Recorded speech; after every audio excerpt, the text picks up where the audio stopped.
नमस्कार, मैं हूं ममता तिवारी। चुनाव खत्म हो चुके हैं, अब आंकड़े सामने आने लगे हैं और लगातार जो आंकड़े निकलकर सामने आ रही हैं उनसे हम आपको रूबरू करवा रही हैं। अभी तक अगर हम देखें तो वोट परसेंट भी लगातार बढ़ता हुआ नजर आया है और चुनाव खत्म होने के बाद अब स्थितियों में परिवर्तन हो रहा है।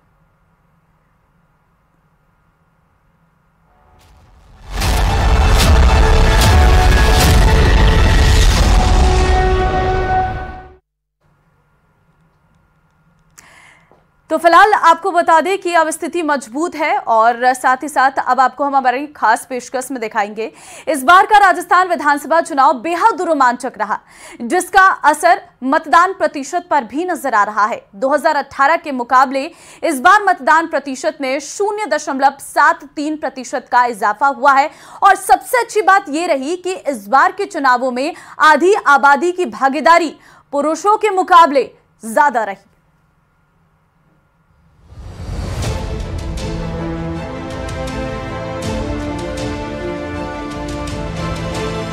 3 दिसंबर को राजस्थान की 199 सीटों पर हुए मतदान का नतीजा सबके सामने होगा, लेकिन उससे पहले आए मतदान प्रतिशत ने साबित कर दिया है कि महिलाएं हर क्षेत्र में न सिर्फ पुरुषों से कदम ताल मिला रही हैं, बल्कि कई जगहों पर आगे भी हैं। राजस्थान के मतदान प्रतिशत से तो ये साबित भी होता है। इस बार हुए रिकॉर्ड तोड़ मतदान में महिलाओं का कुल योगदान 74.72% रहा, जबकि पुरुषों का मतदान प्रतिशत 74.53% रिकॉर्ड हुआ है। जबकि साल 2018 में महिलाओं का मतदान प्रतिशत 74.67% था और पुरुष का मतदान प्रतिशत 2018 में 74.75% था। यानी 2018 के मुकाबले पुरुषों का मत प्रतिशत कम हुआ है, जबकि महिलाओं के मतदान प्रतिशत में इजाफा हुआ है। तो पोखरण में सबसे ज़्यादा है, पोखरण विधानसभा में, फिर तिजारा है। तो इस तरह से कुछ विधानसभा है। प्रदेश में कुल 5,25,48,105 मतदाता है, लेकिन 3,92,11,399 मतदाताओं ने ही अपने मताधिकार का इस्तेमाल किया है, जिसमें 1,88,27,294 महिलाओं ने वोट दिया, जबकि 2,03,83,757 वोट डालने वाले पुरुष थे। जबकि थर्ड जेंडर के 348 मतदाताओं ने वोट डाल करके लोकतंत्र के महापर्व में हिस्सा लिया। देखिए, जो नए मतदाता थे उन्होंने बढ़ चढ़कर हिस्सा लिया है। 18 से 19 साल के जो 23 लाख मतदाता थे, और आपने देखा होगा कि सुबह से सेल्फी पॉइंट जो लगाए थे, हमने सर्टिफिकेट्स भी दिए थे पहली बार मतदाता को। वृक्षारोपण का कार्यक्रम भी रखा कई जिलों ने, तो उसको लेके काफ़ी उत्साह था लोगों में। हालांकि कुछ ऐसी सीटें भी थी जहां महिलाओं की भागीदारी थोड़ी कम थी, जैसे जोधपुर में सिर्फ 62.97% महिलाओं ने वोट दिया। वहीं टोडाभीम में 63.22% महिलाओं ने मतदान किया। इसके अलावा बामनवास विधानसभा क्षेत्र में मात्र 63.63% महिलाओं ने वोट डाला। हालांकि जैसलमेर जिले की पोखरण, कुशलगढ़ और तिजारा विधानसभा क्षेत्र में महिलाओं ने सबसे ज्यादा वोट किया। पोखरण में 88.23% महिलाओं ने मतदान किया। कुशलगढ़ में महिलाओं के मतदान का प्रतिशत 87.54 रहा, जबकि तिजारा में 85.45% महिलाओं ने मतदान किया। राजस्थान विधानसभा चुनाव 2023 में महिलाओं ने पुरुषों से बढ़कर के जोश दिखाया और इस बार मतदान प्रतिशत महिलाओं का पुरुषों से ज्यादा रहा। साल 2018 की अगर बात करें तो महिलाओं और पुरुषों दोनों का ही जो मतदान औसत प्रतिशत था वो 74 पे था, लेकिन महिलाओं का मतदान प्रतिशत 74.67 था तो पुरुषों का मतदान प्रतिशत 74.75 था। इस बार 2023 की अगर बात की जाए तो महिलाओं ने थोड़ा जोश ज़्यादा दिखाया और पुरुषों से बढ़ते हुए उन्होंने 74.72% मतदान किया, जबकि पुरुषों का मतदान 74.53 पर ही थम गया। इस बार का मतदान महिलाओं का मतदान रहा है। मुद्दे भी महिलाओं के थे, लेकिन नतीजे क्या होंगे ये देखना होगा। इस बार महिलाओं की भागीदारी चुनाव नतीजों में गेम चेंजर साबित हो सकती है। वहीं पहली बार मतदान करने वाले मतदाता की भूमिका भी अहम रही। इस बार विधानसभा चुनाव में हुए रिकॉर्ड तोड़ मतदान में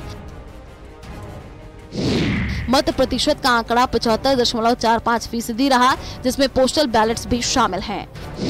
पोस्टल बैलेट के जरिए 0.83% मतदान हुआ। साल 2018 के विधानसभा चुनाव में बैलेट समेत 74.71% मतदान हुआ था।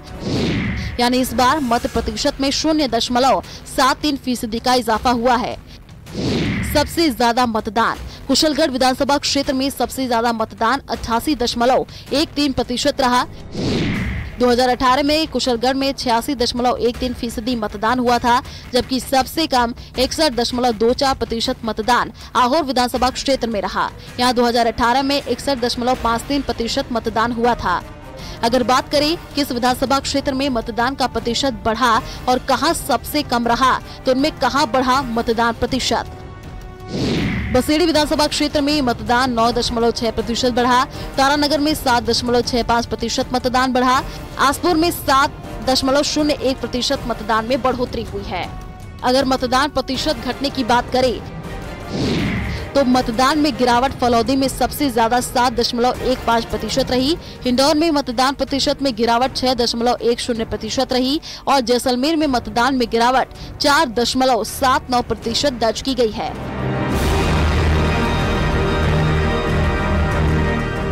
अब 3 दिसंबर को ईवीएम में कैद उम्मीदवारों की किस्मत का फैसला होगा। ये सामने आएगा कि यहाँ के मतदाताओं ने रिवाज को कायम रखा है या राज को।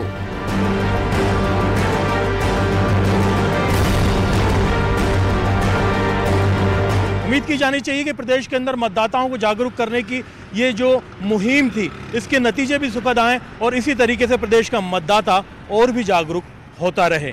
कैमरा पर्सन दिलीप चेची के साथ में अरबाज अहमद, न्यूज़ 18 के लिए जयपुर से।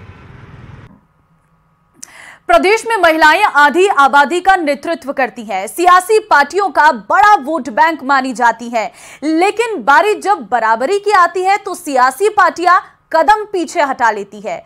अगर राजनीतिक दलों के आधार पर देखा जाए तो 2018 के विधानसभा चुनाव में महिलाओं की जीत का प्रतिशत पुरुषों के मुकाबले सबसे ज्यादा था और आज हम लेकर आई हैं इसी पर आपके लिए एक खास रिपोर्ट।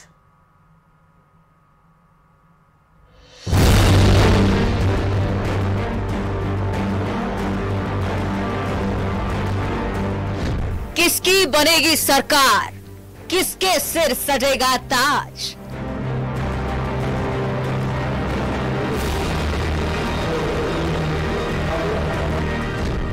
किसकी होगी जीत, किसकी होगी हार।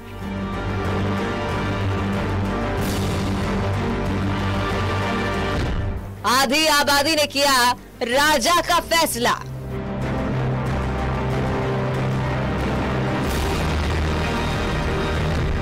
तीन दिसंबर को ऐलान और फिर राज तिलक।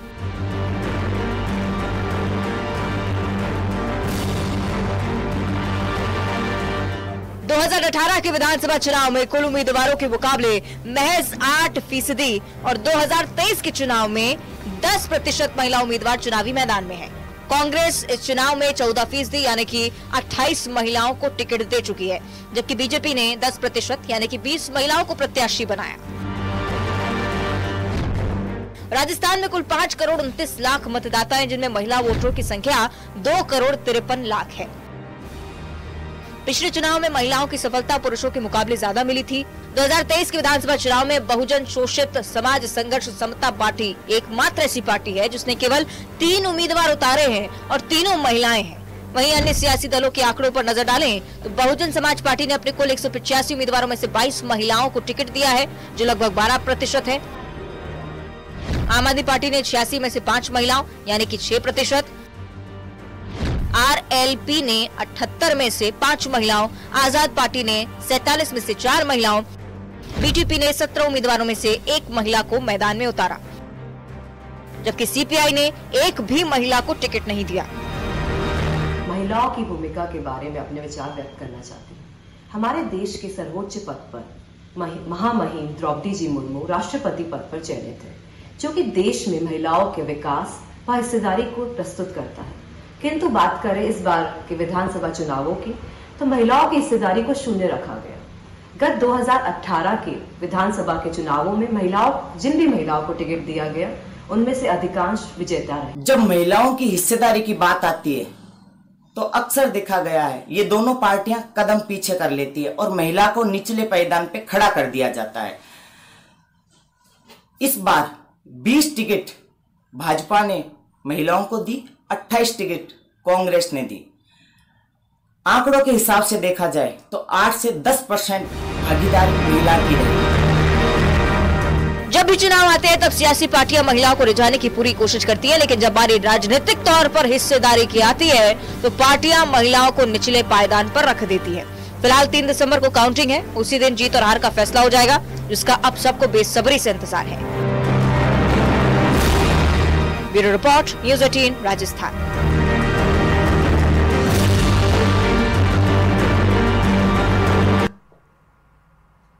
तो 3 दिसंबर को मतदान के नतीजे सामने आएंगे, या फिर कहा जा सकता है कि 3 दिसंबर सभी दलों के लिए कठिन परीक्षा का दिन होगा। वैसे तो जयपुर जिले में इस बार रिकॉर्ड वोटिंग हुई है, कई सीटों पर कांटे का मुकाबला हुआ है। हालांकि चुनाव नतीजे तय करेंगे कि कौन किस पर भारी रहा, लेकिन नतीजों से पहले कुछ संभावनाएं आंकी जा रही हैं। देखिए संभावनाओं में कौन किस पर भारी है।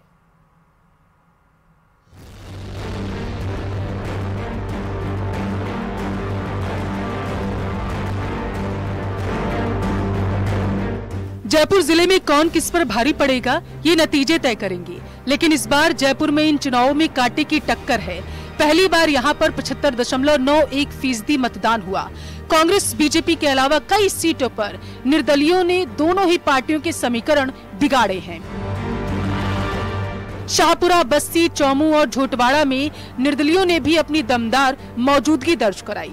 चाकसू विधानसभा की जहां बात करते हैं 77.67% पुरुष वोटर्स हैं, जबकि 73.51% महिला वोटर्स। जहां कांग्रेस के वेद प्रकाश सोलंकी के खिलाफ बीजेपी ने राधे श्याम बैरवा को मैदान में उतारा। यहां बीजेपी का पलड़ा भारी है, क्योंकि बहुसंख्यक मीणा और जाट समुदाय ने खुलकर कांग्रेस के वेद प्रकाश सोलंकी को टिकट देने का विरोध किया। बस्सी विधानसभा सीट की बात करें तो कांग्रेस ने वर्तमान विधायक लक्ष्मण मीणा को प्रत्याशी बनाया। बीजेपी ने पूर्व IAS चंद्रमोहन मीणा को अपना उम्मीदवार बनाया। जानकारों की माने तो निर्दलीय जितेंद्र मीणा ने दोनों के समीकरण बिगाड़े हैं, क्योंकि नया चेहरा होने की वजह से चंद्रमोहन मीणा थोड़ा भारी पड़ते हुए दिखाई दिए। बात बगरू विधानसभा सीट की करेंगे, जहां गंगा देवी के टिकट को लेकर कांग्रेस में भी विरोध था। बीजेपी ने पूर्व विधायक कैलाश वर्मा पर दांव लगाया। जानकार मान रहे हैं कि यहां कैलाश वर्मा बड़े अंतर से चुनाव जीत सकते हैं। सांगानेर में भी कांग्रेस प्रत्याशी का विरोध हुआ। कांग्रेस ने भजनलाल शर्मा के बाहरी होने के मुद्दे को खूब उछाला। ऐसा माना जा रहा है कि पुष्पेंद्र भारद्वाज को स्थानीय होने का लाभ मिल सकता है। ऐसे में इस सीट पर कांटे की टक्कर है। मालवीय नगर में कांग्रेस ने 2 बार चुनाव हार चुकी अर्चना शर्मा को उम्मीदवार बनाया, जबकि बीजेपी ने कालीचरण सराफ को चुनावी मैदान में उतारा। माना जा रहा है कि अर्चना शर्मा को सहानुभूति का फायदा मिलेगा, लेकिन दोनों में मुकाबला बराबर का है। आदर्श नगर में कांग्रेस के रफीक खान कांग्रेस के विकास कार्यों के दम पर फिर जीत का दावा कर रहे हैं, तो बीजेपी उम्मीदवार रवि नायर मोदी के रोड शो और सत्ता विरोधी लहर का फायदा होने की उम्मीद जता रहे हैं। दोनों में कांटे की टक्कर। बात किशनपोल सीट की करेंगे। इस सीट पर बीजेपी के चंद्रमोहन बटवाड़ा नए चेहरे हैं, तो कांग्रेस के टिकट पर वर्तमान विधायक अमीन कागजी ने भी चुनाव लड़ा। यह अल्पसंख्यक और बहुसंख्यक मतदाता कांग्रेस बीजेपी के लिए लामबंद है। सिविल लाइन सीट पर मुकाबला प्रताप सिंह खाचरियावास और बीजेपी के नए चेहरे गोपाल शर्मा के बीच है। जानकार इस सीट पर प्रताप सिंह खाचरियावास का पलड़ा भारी मान रहे हैं। विद्याधर नगर को बीजेपी के लिए सबसे सुरक्षित माना जा रहा। सीताराम अग्रवाल ने आखिर तक बीजेपी उम्मीदवार दिया कुमारी के सामने कड़ी चुनौती पेश की। हालांकि जानकार यहां दिया कुमारी का पलड़ा भारी बता रहे हैं। हवा महल सीट पर बीजेपी और कांग्रेस दोनों ने ही यहां नए चेहरे मैदान में उतारे। आर तिवारी सादगी उनकी ताकत बनकर सामने आई, तो हिंदुत्व के मुद्दे पर बाल मुकुंद आचार्य ने भी बहुसंख्यक वोटर्स को अपने पक्ष में करने की कोशिश की है। आमेर सीट पर बीजेपी प्रत्याशी सतीश पुनिया के सामने कांग्रेस के प्रशांत सहदेव शर्मा ने कड़ी चुनौती पेश की। पुनिया को बहुसंख्यक वोटर्स का साथ मिला। बड़ा चेहरा होने के कारण पुनिया का पलड़ा थोड़ा मजबूत है। मुकाबला दोनों के बीच कांटे का। झोटवाड़ा की बात करेंगे। राज्यवर्धन सिंह राठौर के सामने कांग्रेस ने अभिषेक चौधरी को मैदान में उतारा। निर्दलीय आशु सिंह सूरपुरा ने भी दमदारी मौजूदगी दर्ज कराई है। दूदू में सत्ता विरोधी लहर के कारण बाबूलाल नागर की परेशानी बढ़ सकती है। बीजेपी के प्रेमचंद बैरवा ने नागर के सामने कड़ी चुनौती पेश की। यहां भाजपा के प्रेमचंद बैरवा का पलड़ा भारी है। फुलेरा की बात करेंगे। 3 बार लगातार विधायक रहने के कारण इस बार निर्मल कुमावत के सामने कांग्रेस के विद्याधर चौधरी भारी पड़ते दिखाई दे रहे हैं। चौमू की बात करेंगे। कांग्रेस ने पहली बार यहां पर जाट समुदाय की डॉक्टर शिखा मील बराला को टिकट दिया। बीजेपी के रामलाल शर्मा को शिखा मील ने कड़ी चुनौती दी। आरएलपी के छुट्टन यादव को मिलने वाले वोट ही कांग्रेस बीजेपी की जीत की दिशा तय करेंगे। दोनों के बीच कांटे का मुकाबला। शाहपुरा में बीजेपी के उपेन यादव यहां कोई प्रभाव नहीं छोड़ पाए। कांग्रेस के मनीष यादव निर्दलीय आलोक बेनीवाल के बीच कांटे की टक्कर। पलड़ा मनीष यादव का भारी माना जा रहा है। विराटनगर आजाद समाज पार्टी की टिकट पर पूर्व विधायक रामचंद्र सराधना के मैदान में उतरने से कांग्रेस प्रत्याशी इंद्राज गुर्जर के समीकरण बिगड़ गए हैं। यहां बीजेपी के कुलदीप धनखड़ का पलड़ा भारी माना जा रहा है।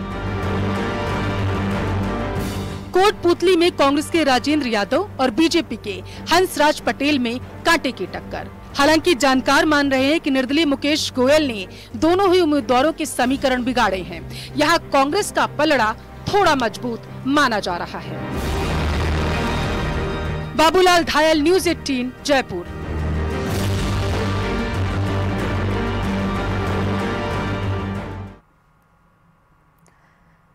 तो प्रदेश में वोटिंग प्रतिशत बढ़ने से बीजेपी उत्साहित है। बीजेपी को उम्मीद है कि पिछले चुनाव की तुलना में बड़ा वोटिंग परसेंटेज उसे आसानी से सत्ता दिला देगा।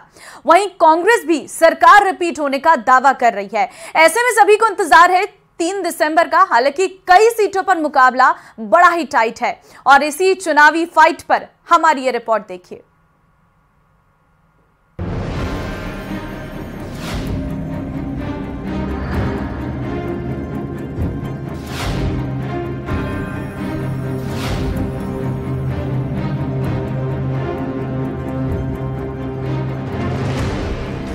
दिसंबर, इस तारीख का इंतजार सियासी दलों को बेचैन कर रहा।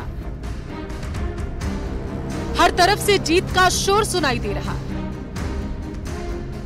कांग्रेस से लेकर बीजेपी तक प्रचंड जीत का दावा कर रहे हैं। दोनों दलों के नेता प्रत्याशियों और पदाधिकारियों से फीडबैक भी ले रहे हैं।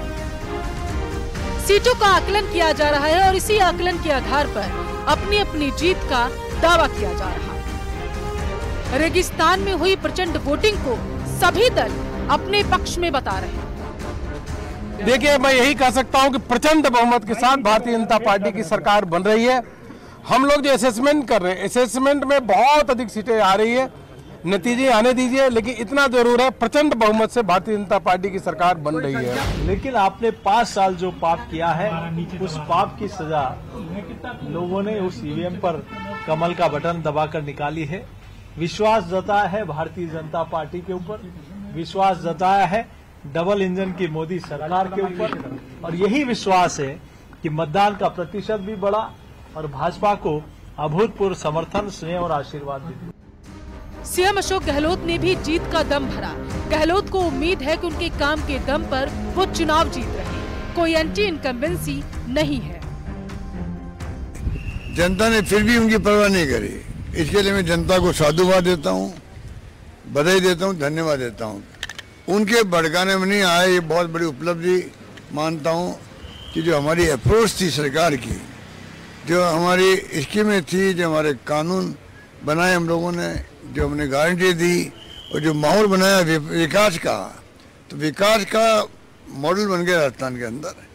उस कारण से उन्होंने परवाह नहीं करी इन नेताओं की, वरना अगर परवाह करते तो चुनाव तनाव में होते। आगे क्या होता, दंगे कम होते नहीं होते, तनाव होता, घटनाएं छुटमुट होती, मैं नहीं कह सकता, पर कुछ नहीं हुआ, शांति से निपट गया चुनाव।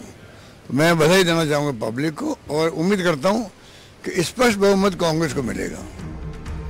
हालांकि सभी नेता नंबर गेम से बच रहे। प्रचंड बहुमत का दावा करने वाले नेता सीटों की संख्या को लेकर खामोश हैं। कई सीटों पर मामला बड़ा टाइट। चित्तौड़गढ़, किशनपोल, हवा महल, तिजारा, पोकरण, लक्ष्मणगढ़ और नाथद्वारा सीट पर कुछ नहीं कहा जा सकता। राजनीति संभावनाओं का खेल है, कुछ भी चल सकता है, और नतीजा कुल मिला के नतीजा जहाँ आना चाहिए वहीं आएगा। मतलब जीत जारी रहेगी, निश्चित तौर पर जीत जारी रहेगी। ऐसे में सभी को इंतजार 3 दिसंबर का है, क्योंकि सांसें सभी की अटकी हुई है। लेकिन दोनों ही मुख्य राजनीतिक दल अपने अपने हिसाब से कैलकुलेशन भी कर रहे हैं। अब देखना होगा कि मरुधरा की जनता किसे ताज पहनाएगी। सौरभ गृहस्थी, न्यूज़ 18, राजस्थान।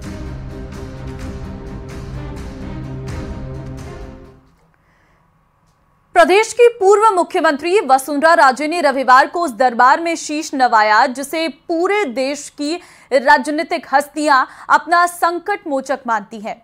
कहां है ये मंदिर और क्यों यहां साधना, आराधना, सत्ता प्राप्ति का अनिवार्य उपाय कहा जाता है? देखिए इस रिपोर्ट में।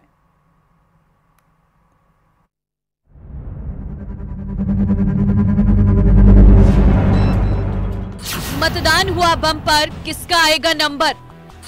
किससे छिनेगा ताज, किसे मिलेगा राज? किसकी साधना, कैसे पूरी हो कामना? शक्ति की पूजा, सत्ता का वरदान, सत्ता की देवी त्रिपुर सुंदरी। बम्पर वोटिंग हुई, वोटर्स ने अपना फैसला ईवीएम में कैद कर दिया। किसकी सरकार बनेगी इसका फैसला 3 दिसंबर को होगा। तब तक दोनों प्रमुख पार्टियां कांग्रेस और बीजेपी अपनी अपनी जीत के दावे कर रही हैं। विजय के दावे भले ही बढ़कर किए जा रही हों, लेकिन किसके सिर पर जीत का सेहरा बंधने जा रहा है, ये 3 दिसंबर से पहले भला कोई कैसे जान सकता है। इसलिए सत्ता प्राप्ति के उपायों, साधना, आराधना, व्रत, अनुष्ठान की चर्चा भी जोर पकड़ने लगी है। उस शक्तिपीठ पर चहल पहल बढ़ गई है जिसकी साधना, आराधना से साधकों को सत्ता का वरदान मिलता है। वैसे तो भक्तों के मन की मुराद पूरी करने वाले आस्था के कई स्थानों के बारे में आप सुनते आए होंगे, लेकिन ये वो शक्तिपीठ है जिसकी ख्याति सत्ता का सुख देने वाली देवी के रूप में विख्यात है। बांसवाड़ा जिले में स्थित त्रिपुर सुंदरी माता का ये वो मंदिर है जो राजनेताओं की संकट मोचक देवी के रूप में विख्यात हो चुकी है। यह मां त्रिपुर सुंदरी साम्राज्य को प्रदान करने वाली है, इसलिए ही साम्राज्य के इच्छुक जितने भी नेत्रीगण हैं वह यहाँ पर मां के पास में अपनी प्रार्थना करते हैं और सभी मनोकामना के लिए अपने भाव को प्रकट करती हैं। इस शक्तिपीठ के प्रति सिर्फ स्थानीय श्रद्धालु ही नहीं बल्कि विशिष्ट और अति विशिष्ट जनों की भी आस्थाएं जुड़ी हुई हैं। राजस्थान, एमपी, गुजरात सहित पूरे देश के कई सियासी दिग्गज यहां अपनी मन्नतों की झोली लिए आते हैं और आश्वस्त करने वाली माता की मुस्कान लिए लौटते हैं। मां के दर्शन के लिए प्रधानमंत्री नरेंद्र मोदी, पूर्व उपराष्ट्रपति स्वर्गीय भैरव सिंह शेखावत, गृह मंत्री अमित शाह, रक्षा मंत्री राजनाथ सिंह, गजेंद्र सिंह शेखावत, सतीश पूनिया, असम के राज्यपाल गुलाब चंद कटारिया सहित कई दिग्गज यहां शीश नवाते रहे हैं। इसके अलावा पूर्व राष्ट्रपति प्रतिभा पाटिल, राजस्थान के राज्यपाल कलराज मिश्र, आरएसएस प्रमुख मोहन भागवत, योग गुरु बाबा रामदेव समेत कई दिग्गज माता के दरबार में हाजिरी लगा चुके हैं। राष्ट्रपति से लेकर के देश के प्रधानमंत्री में भी अटल बिहारी वाजपेयी भी यहाँ पर पहुँच चुके हैं। उसके बाद मोदी जी तो आए ही हैं यहाँ, उसके साथ साथ में जो राष्ट्रपति के रूप में प्रतिभा पाटिल है, भैरव सिंह जी हैं, ये सभी और उच्च न्यायालय के न्यायाधीश और जितने भी उच्च अधिकारी हैं वह सभी अपनी मनोकामनाओं के लिए मां के चरणों में आते हैं। तो राजस्थान का रण बेहद दिलचस्प है। इंतजार है 3 का और उसी दिन ये सामने आ जाएगा कि इस बार राजस्थान की कमान आखिर किसके हाथ में होती है। फिलहाल इस खास कार्यक्रम में बस इतना ही। बाकी अन्य खबरों के लिए बने रहिए हमारे साथ। नमस्कार।